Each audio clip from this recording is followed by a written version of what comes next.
15, 16, 17, 18, 19, 20, 21, 22, 23, 24, 25, 26, 27, 28. 29, 30, 31, 32, 33. Okey, baik. Semua buat latihan tengok. Siapa kira keluar, jadi dia cacat. Siapa kira lebih, dia ada masalah. Apa dia?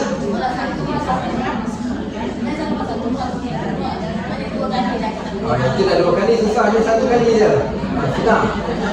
Yang sunnah hanya sekali saja. Cekir tengok. Sebelah tangan saja, tak payah pakai 2 jari. Sebelah tangan, gunakan tangan kanan. Kalau kita nak berzikir, afdal adalah tangan kanan. Cekir tengok. Sibuk. Jangan tengok. Kita cek tengok. Sibuk dapat? Dapat. Dapat buat? Ha? Tu baru duk kira. Cukup 33. Cukup eh? Duduk kira sekali.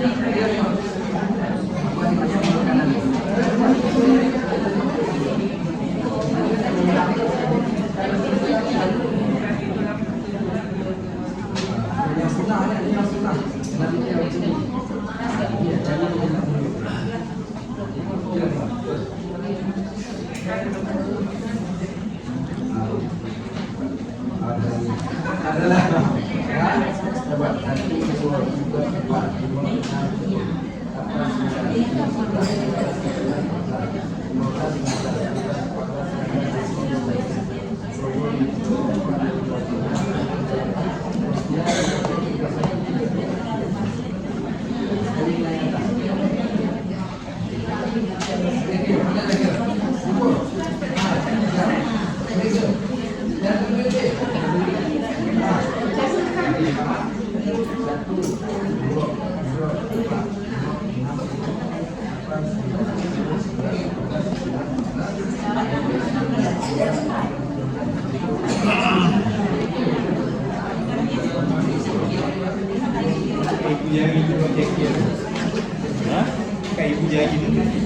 Ada kan kalau kita biasa meeting tu kan 3 kali je. Kita biasa kan. Ni keluar kalau kita kalau bisik 3 je lawan tu. Keluar dah sedikit.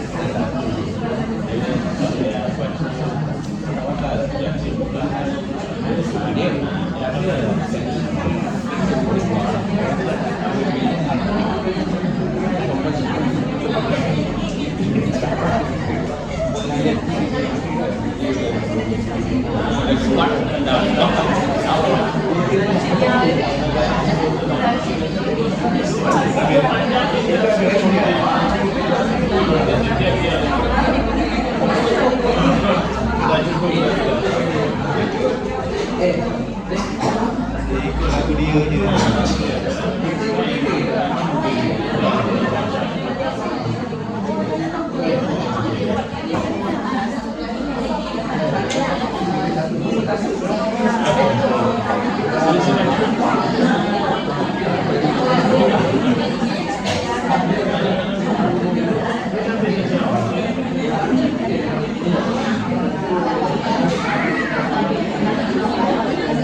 Boleh.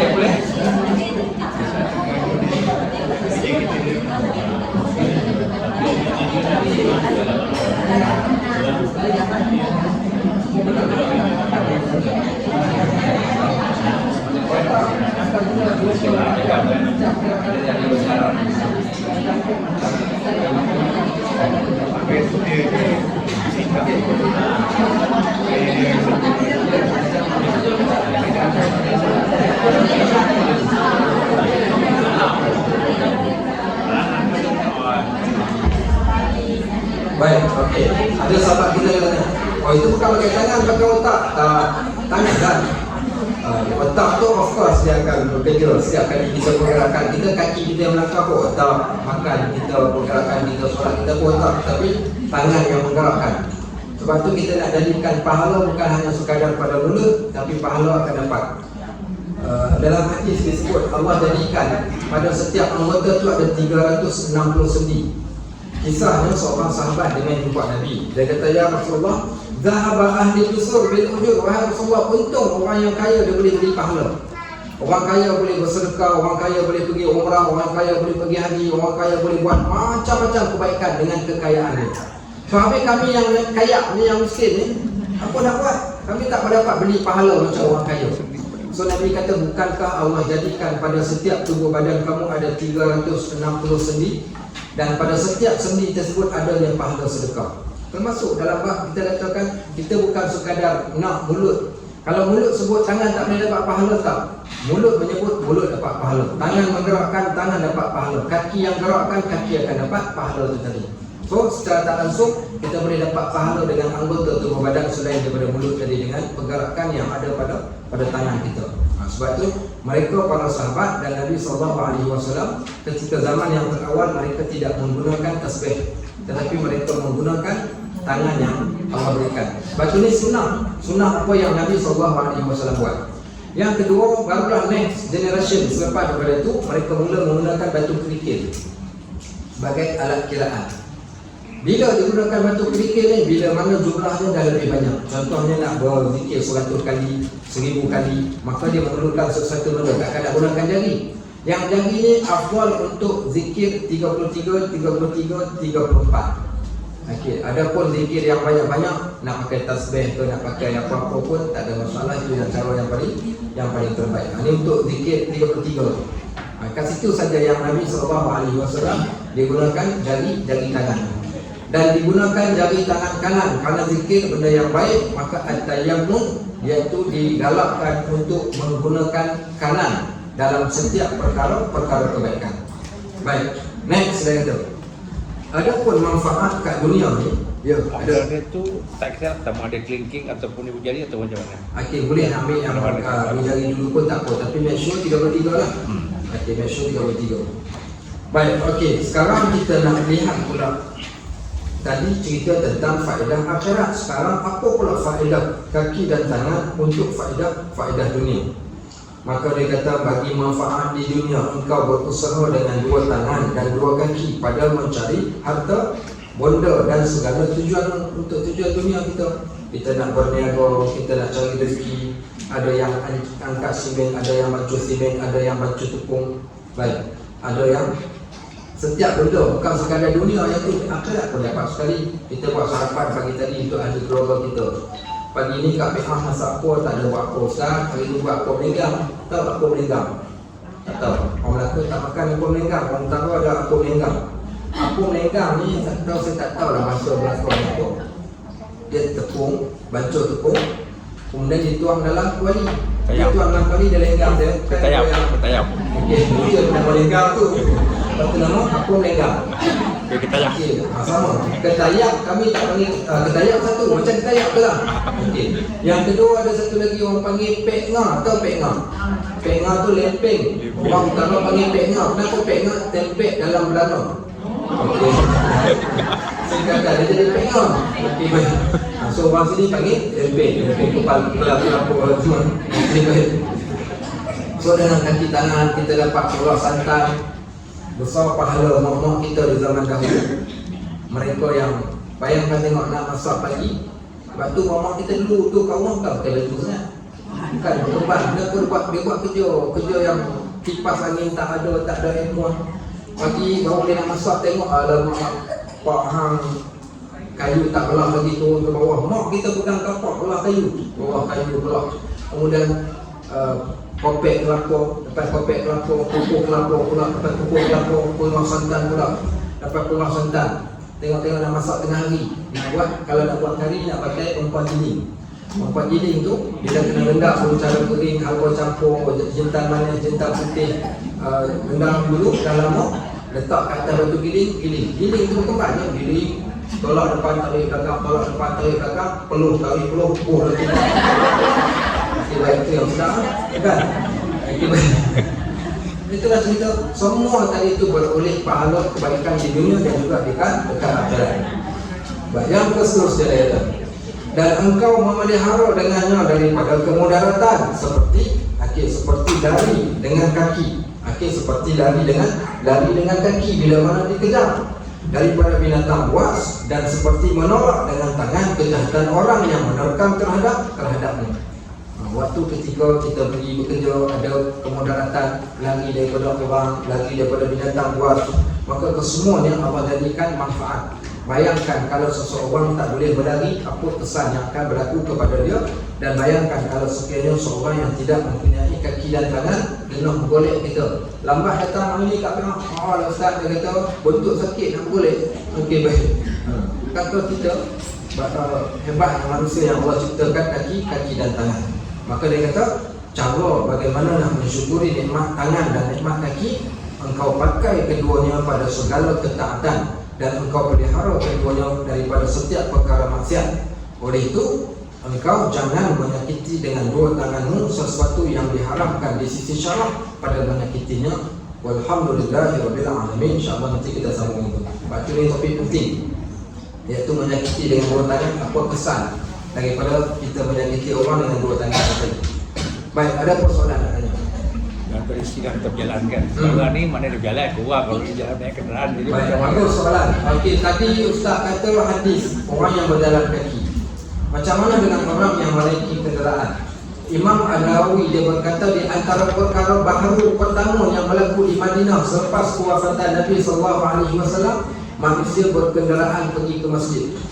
Yang kedua, manusia menggunakan api cahaya ketika pergi ke masjid waktu gelap. Kami dahulu di zaman Nabi SAW, mereka para sahabat ni, mereka kalau seboleh-bolehnya tak mau sebab beriman dengan hadis ni. Kalau nak kata sampai ke tahap tak mau naik kenderaan, nak berjalan kaki walaupun dia ada kenderaan. Cuma sebenarnya boleh saja. Macam mana kiraannya Allah yang mengetahui bagaimana Allah dia, sama ada putaran rodanya ataupun bagaimana, itu Allah saja yang mengetahui. Tapi tetap akan ada pahala dengan kenderaan yang dia gunakan itu. Baik, next soalan yang lain. Ada siapa nak tanya soalan? Ya. Tadi kita cakap kalau kita pergi ke masjid dengan kaki, langkah kaki kanan tu satu pahala. Kiri walaupun satu musim. Jadi kalau tangan Ustaz macam mana? Okey, tangan pula. Apa yang dibuatkan dengan tangan angkat takbir? Allahu Akbar. Okey, angkat takbir tu. Tahu tak apa yang ada pada angkat takbir? Abdurrahman bin Auf radhiyallahu anhu seorang bisnismen. Satu hari dia terlambat pergi ke masjid sebab sibuk menguruskan bisnes. Waktu dia sampai, Nabi dah angkat tangan. Sebenarnya di sana ada satu pahala yang besar, angkat tangan bersama-sama dengan imam. Imam angkat tangan saja, kita pun terus angkat tangan. Bila dia tak sempat angkat tangan dengan Nabi itu, dia rasa ruginya. Selesai solat dia tanya, ya Rasulullah, macam mana cara aku nak mendapatkan kembali markah aku yang kurang, pahala yang kurang tadi? Kata Nabi SAW, wahai Abdurrahman, kalau sekiranya engkau gagaikan keseluruhan kekayaan yang engkau miliki nak tebus pahala angkat tangan takbiratul ihram bersama dengan imam tadi, nescaya kekayaan engkau tak akan mampu tebus pun. Itu nak ceritakan baru angkat tangan takbir. Bukankah mula angkat tangan, turun tangan dekat lutut kita, sujud. Umirtu an asjuda ala sab'ati a'dhamin. Aku diperintahkan sujud dengan 7 anggota.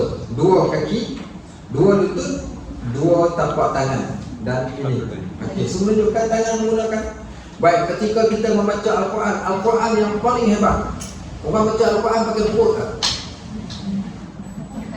Pakai. Kenapa pakai perut baca Quran? Ya, nafas. Baik, baca Al-Quran pakai kongkong. Pakai. Pakai lidah. Pakai gigi. Pakai hidung. Okey, baik. Kaki pakai tak untuk baca Quran? Ya ke pakai? Kalau siapa yang baca jadi imam, kami yang jadi imam ni bila baca Quran ni, ada waktu kita angkat seorang kaki, kita akan tekan dekat bawah. Kita akan tekan, itu macam gear lah kaki ni. Okay, so still gunakan. Jadi setiap guna penggunaan kita, waktu kita nak buka surat, pakai tangan. So ada kebaikan tangan. Baik, sebab tu orang dulu diminta kita pun pagi waktu kecil-kecil dulu pergi baca Quran dekat guru Quran. Sampai dah giliran kita pun baru saya Bismillahirrahmanirrahim.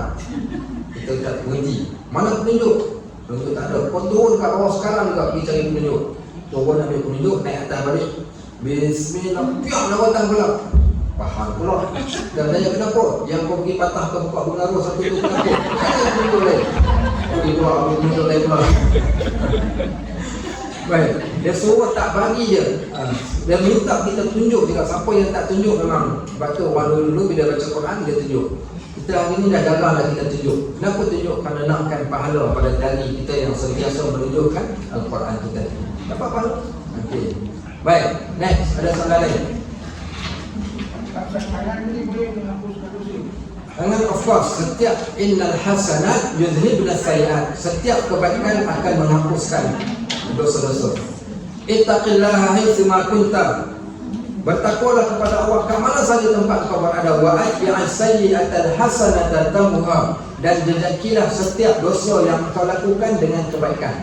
Bila kita buat dosa saja automatik yang dosa buat dosa pula. Bila kita buat pahala saja automatik dosa kita akan dihakis dengan pahala kebaikan kita ini. Innal hasanat yuzhibna sayyi'at. Kebaikan menghapuskan dosa. Ulaikal dalam apa Allah kata ulaikal yubaddilullahu sayyi'atihim hasanat. Mereka itulah orang yang Allah gantikan dosa dengan kebaikan. So bila dia buat kebaikan automatik dosa akan terhapus. Itu kebaikan yang Allah berikan pada kebaikan yang kita buat. Baik, next. Ada lagi yang lain? Okey, tak ada. Okey, sedikit iklan. Minggu lepas mungkin Khamis malam Jumaat ada siapa yang datang jadi tangan. Okey, kuliah kitab Syama'il Muhammadiyah. So siapa yang nak join kitab Syama'il Muhammadiyah setiap hari Khamis malam Jumaat di Abu Ubaid Learning Center kat Sungai Putat. Mungkin ada yang dah sampai kat situ. Setiap malam Jumaat 8 sampai 9 malam.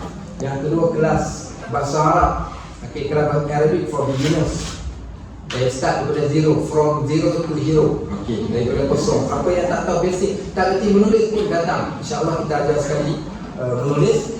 Dah mula satu kali baru mula start Sabtu malam yang lepas. So next session adalah Sabtu yang akan datang pukul 8 sampai 9.30 malam. Juga di tempat yang sama. Ada permintaan untuk buat waktu siang. Saya tengok macam mana lepas raya Valentine. Sekarang ni kita start dengan malam dulu. Kalau jumlah pelajar yang berlebihan. So far malam yang lepas okeylah, full house juga. Boleh, tapi still ada ruang lagi yang boleh diisi. Kalau siapa nak join, just walk in saja datang. Tak perlu. Maghrib kat sana? Maghrib kat sana. Maghrib kat sana senang. Nanti kita maghrib kat sana dan kemudian selesai kita akan solat Isyak juga dekat sana. Sabtu malam Ahad. Kemudian bulan Ramadan nanti rumah ngaji tak ada kelas kan? Ada kelas? Akan tersini untuk kuliah yang lain tak tahu. Kalau Ustaz Izam saya tak pasti. Tapi kuliah kami Ustaz Izam mungkin ada. Okay, so kuliah yang kita orang yang lain, Ustaz yang lain tak ada kat sini. So siapa yang nak join kelas tadabbur kami setiap pagi 8 sampai 9 pagi boleh hadir. 8 setiap pagi. Setiap pagi sepanjang Ramadan. Habis tu ada sesi tadarus. Nak join pun tak apa, tak nak join pun boleh. Okay, 8 sampai 9 pagi dia buat learning center juga setiap pagi sampai 27 Ramadan. Sampai 27 Ramadan kita balik kampung raya. Okay, baik. So kita akan tutup 27 Ramadan. Dan next kelas-kelas yang lain, kelas waktu siang nanti kita akan umumkan daripada semasa insya-Allah. Baik, barakallahu fikum, jazakumullahu khairan katsiran, subhanakallahumma wa bihamdik, asyhadu an la ilaha illa anta, astaghfiruka wa atubu ilaik. Wa sallallahu ala sayyidina Muhammad wa ala alihi wa sahbihi wasallam. Walhamdulillahirabbil alamin. Ya. Okey, lokasi, tanya lokasi. Lokasi. Sebenarnya senang saja. Kalau siapa tahu itu tom yam klasik. Akhir tom yam klasik, jumpa tom yam klasik, lepas tu warung mak senang. Tu dah Ayu dengan Dak Syafiq tu. Akhir warung mak senang tu. Okey, sebelah kanan, tepi sungai betul-betul. Tepi sungai. Jembatannya. Jalan saja. Sebelum jembatan. Sebelum jabatan, daripada sini sebelum jabatan lah. Sebelum jabatan tu tepi sungai, ambil sebelah kanan susur sungai tu, nampak satu rumah banglo warna putih besar panjang tu. Di situlah dia, dalam tembok batu tu. Kalau daripada sini Bukit Beruang sebelah kanan, selepas Tom Yam Klasik sebelah kanan, kena ambil jalan tepi sungai.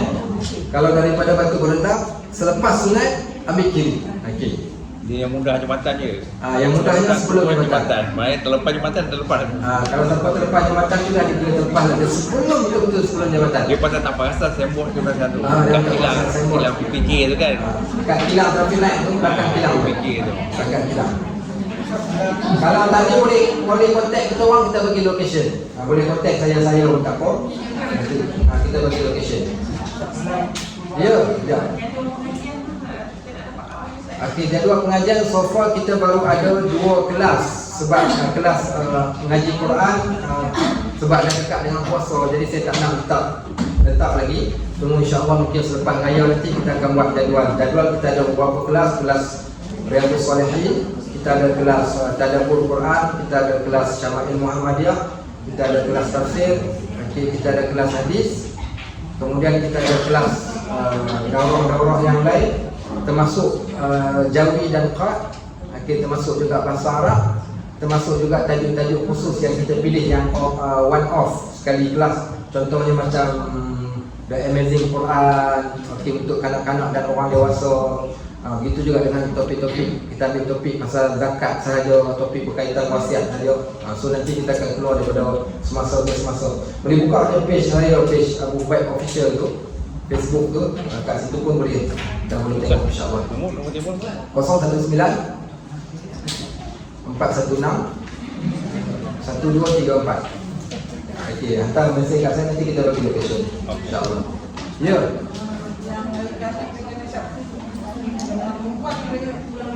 Ya, perempuan boleh solat Isyak. Kita ada musola dalam tu maghrib kat situ.